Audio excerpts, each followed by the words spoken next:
क्या कभी एक गाय किसी की जिंदगी बदल सकती है? एक छोटा सा बच्चा और एक बड़ी कुर्बानी। क्या हुआ उस दिन?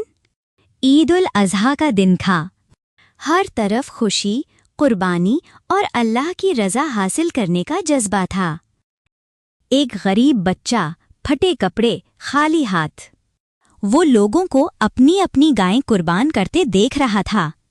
अचानक एक अमीर आदमी की गाय खुल गई और भागने लगी। लोग पीछे हटे, मगर वो बच्चा आगे बढ़ा। उसने हिम्मत की, दौड़ा और गाय को पकड़ लिया।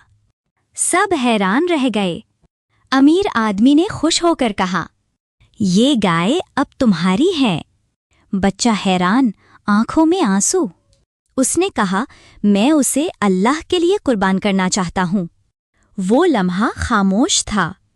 एक गरीब बच्चा अपनी सबसे बड़ी नेमत अल्लाह के नाम कर रहा था।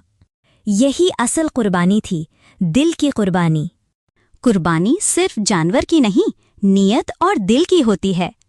जैसा कि कुरान में है, अल्लाह तक न उनका गोश्त पहुँचता है, न खून, बल्कि तुम्हारा तक़वा पहुँचता है। ये कहानी हमें सिखाती है कि सच्ची नियत सबसे बड़ी दौलत है।